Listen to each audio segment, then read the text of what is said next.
Our new global campaign is called 24 Hours of Wow.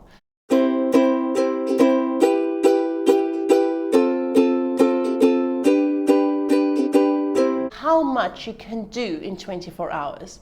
How easy it is to get around in South Africa. If you are on, for example, Table Mountain, you obviously have the beautiful cable car route up to Table Mountain. You can walk up Table Mountain. You can abseil from Table Mountain. All of this you can do within a 2-hour span. So that is where the 24 Hours of Wow is coming from.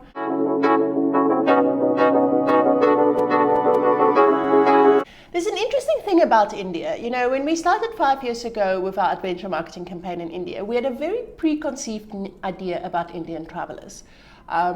We ran a very gentle campaign in India. We sold cities, we sold a lot of shopping, so obviously the safari, and in very limited, very soft adventures. So we would sell hot air ballooning, but we weren't selling shark cage diving. And then as we worked in the market, we realized how wrong we have the Indian market. And it wasn't just the youth market, it was overall. We have had 78-year-old ladies in saris doing shark cage diving. And we suddenly realized that, you know what, let's put a little bit more of the hardcore adventure out in India. And it just took off like a firestorm. Now, what was nice for us is that once we realized that, whenever we had something new coming out, this has been our incubator market. So when we decided that we're going to do city tours in Cape Town on Harley Davidsons with sidecars, the market we launched that in, India, because we knew if the Indians would do it, anybody would do it. The sense of adventure, the sense of once Indians are sure that things are safe, they're like, oh, okay, why not? So it's an earned launch. You know, India deserved to be the first country to see the campaign roll out. You've been great for us in terms of testing and trying and refining new products. So this is our thank you to say you're the first people to get 24 Hours of Wow. It's the old story. You know, when is the last time you've done something for the first time? And Indians are very keen to try new things. What we've also seen is the more independent a market becomes, the easier it becomes for them to self-drive.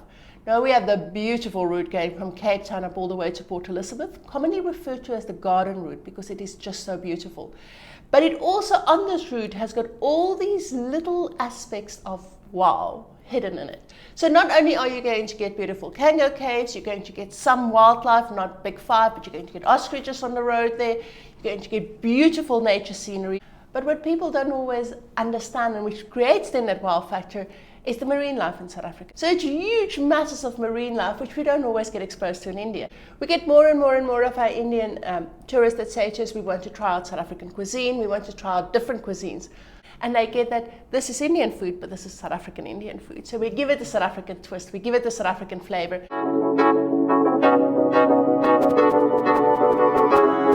What we didn't notice in the beginning coming out of India was a keen interest in wine, even when people do not use alcohol. So they were interested in the concept. So we had to redo some of the concepts. We redid the way we do our wine tasting, where we do wine tastings with grape juice, where you can still go through the whole process, which grape creates what, but you actually don't use any alcohol. A lot of times when our Indian families travel, they want to keep the family together, so we started doing wine tasting for children with obviously no alcohol, but they love the whole idea that they get to sit there and then they get to drink out of a wine glass. We do interesting combinations as well. Previously, you know, in South Africa, it was wine and cheese, it was chocolate and cheese, it was biltong and cheese, which is a bit like jerky and cheese. Now for India, we do pickles and cheese and wine. So everywhere we've gone, we've made sure that we cater for our Indian community. And it's great for us to see how it grows. We've got a whole lot of like young ladies coming in before the wedding. It's like the last fling. It's the honeymoon version before the husband arrives. And it's interesting what they do. You know, where previously it would have been very much a tourism activity. Now they want to see South African designers. They want to go to South African specific spas. And so they're very keen to see the best and the most export quality goods that South Africa has to offer. We of course get the exact opposite with the boys coming through. You know, they want the last hurrah, where we do get a certain amount of tourism activities that get used, but here is where we also get the boys signing up for a BMW advanced driving course on a skid van, you know, or they want to take a 4x4 out in the outdoors and see exactly how difficult it is to go up and down mountains and hills and rocks. It's very much boy stuff that they're into. We had a lovely reading groups out last year, which is like book clubs, and they were coming out and meeting South African authors. On top of that, we've seen a huge upsurge in weddings for South Africa.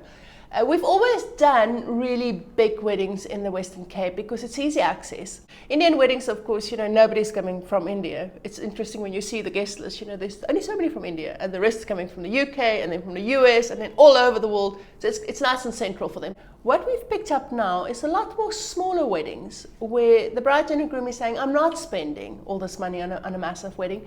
What we're going to do is we're going to take out the whole game lodge for a week before the wedding. It's great when the families then get together on the game drive vehicles, they get together around the lodge campfires, and they just re-cement those family bonds before they all go into 20 different directions. So big uptake for us in small family weddings. Also big uptake for us, funny enough, from a business tourism point of view, and small strategic conferences. Again, where people are taking small hill stations, they're taking small game lodges, specifically if they have big strategic things that they need to discuss, where they go, we cannot only discuss it in a conference room. We need to be able to discuss it over lunch, we want to discuss it around a campfire, we want to discuss it on a game drive, we want to discuss it on a hot air balloon, but we don't want anybody else there. What has been interesting for us there is how often we get the request to bring in a South African specialist.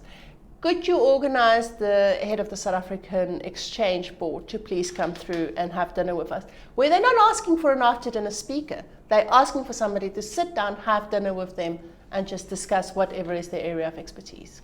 And we learn as much when we grow these areas as what I think the Indians learn about South Africa.